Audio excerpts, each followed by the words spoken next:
The First Amendment of the US Constitution covers a lot of ground. In addition to protecting freedom of speech, freedom of the press, freedom to assemble, and the right to petition the government, it also protects American freedom of religion. And it formally separates the church and the state. Kind of. It's complicated. See, religious beliefs guide who people trust, what ideas they value, which policies they support, and what they imagine a shared cultural future should look like. And as historians, we're interested in where and how different belief systems interact with each other and shape American political and cultural experience. Even folks who don't center religious adherence in their lives can be influenced by the religious beliefs of other people. The United States has always been a complicated and diverse place, and religion is no exception. I'm Dr. Danielle Bainbridge, and this is Study Hall U.S. History to 1865.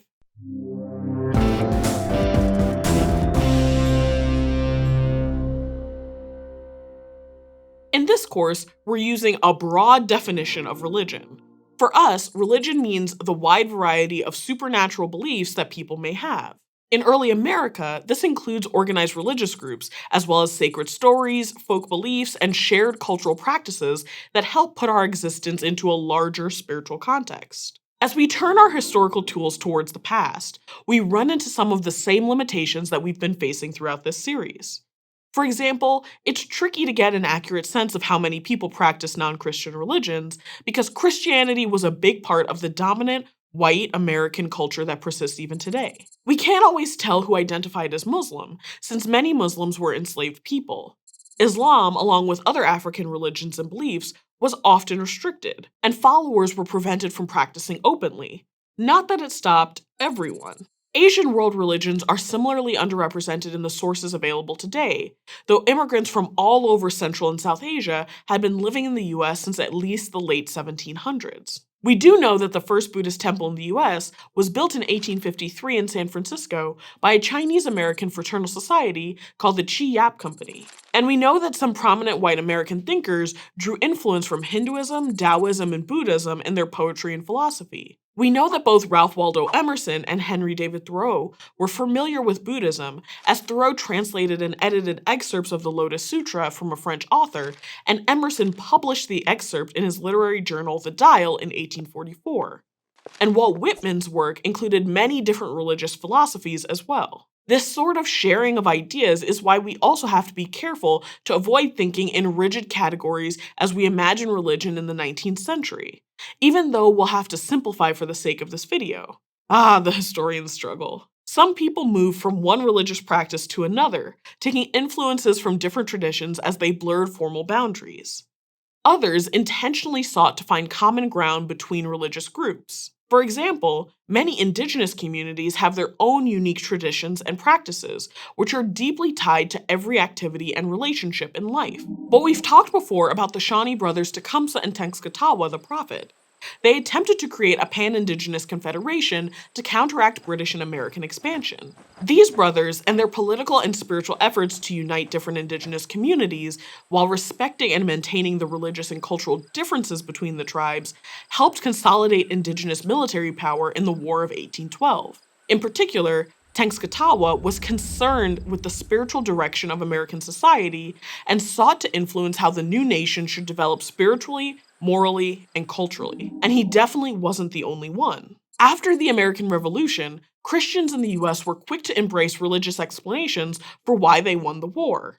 Many thought the new country should work towards a moral Christian future. Similarly, after the War of 1812, many Americans believed that God had secured an American victory because the US was a Christian nation. The influence Christianity had on the culture of a new country continued to grow. But even here, things are complicated, since Christian meant different things to different people in different places. Both Catholic and Protestant Christianity had footholds in the new country. And among the Protestants, there were the Quakers and Shakers, Methodists, Lutherans, Baptists, Presbyterians, Moravians, and many, many more, all with distinct beliefs and practices. This diversity of Christians within early American society is sometimes pointed to as evidence that the US was tolerant and democratic. But that interpretation glosses over the fact that a lot of Christian factions were in competition with each other, and many believed that their opponents weren't authentically Christian at all. They were fake fans of God or something like that. There was all that erasure of non-Christian religions too. Some were actively restricted, like Islam, while others didn't make the historical record out of intolerance or ignorance. Many Christian groups also denounced skepticism and non religion as anti American. At the same time, some Christians did seek to be cooperative.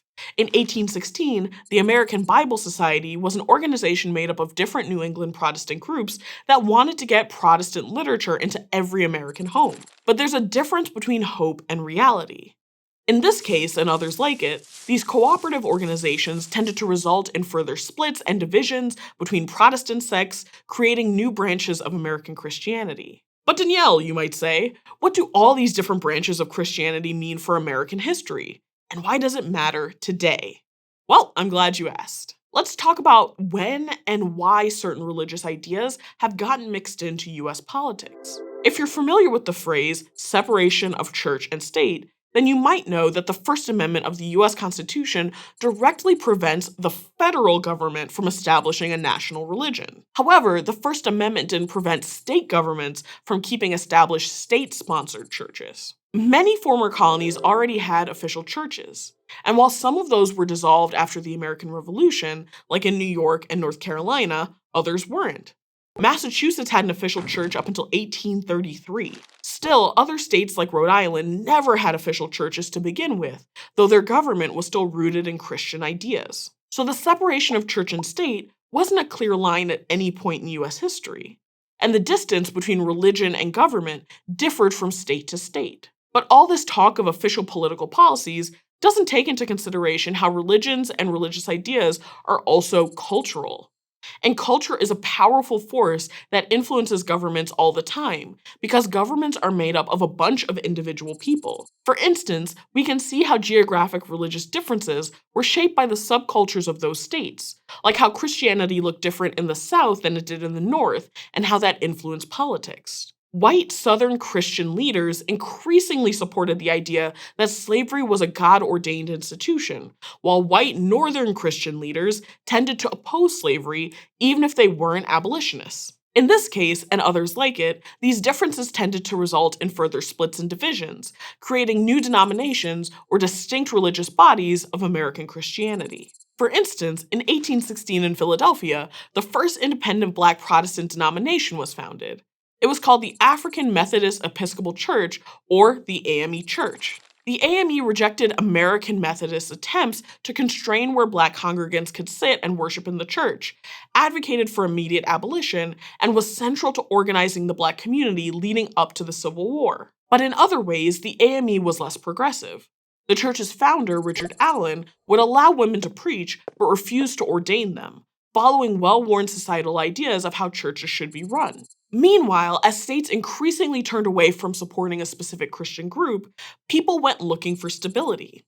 This was a very messy process, and lots of different factions both gained and lost followers. Starting in the late 18th century and continuing until the middle of the 19th century, the US experienced what we now call the Second Great Awakening, which was a religious revival movement throughout the US. In general, people who we might call religious leaders or missionaries took to the roads and railways, spreading their beliefs and working to carve out safe places for their communities. Methodists and Baptists sent missionaries and held revivals in remote rural areas, and groups like the Presbyterians held similarly functioning camp meetings.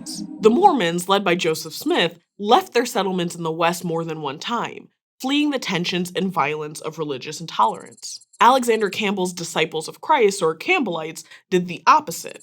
After considering a move to the West, they stayed put when they found opportunity and fortune in the Ohio River Valley. These events gathered people from outside their fold and sparked the formation of new groups. The goal of these movements was to restore what they understood as ancient Christian beliefs through new religious practices. Most were more innovative than actually restorative of ancient beliefs, but they had great branding and the financial backing to spread their message. Despite the sheer number of these competing branches, and we've just barely scratched the surface of them, Christianity was a dominant cultural and political force.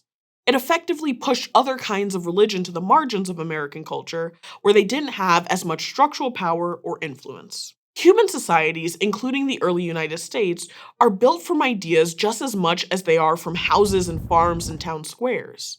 And religious ideas give people so many foundational beliefs about what's right and wrong and what the future should look like. Some religious ideas make their way into politics, influencing state and national policy. Others shape how we see ourselves and each other. In some cases in American history, this meant reinforcing the ideas that drove discrimination and division.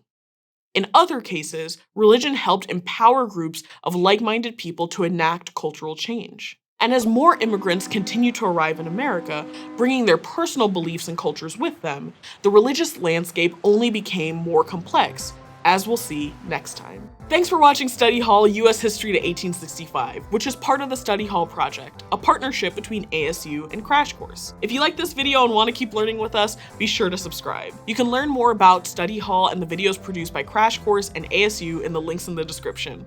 See you next time.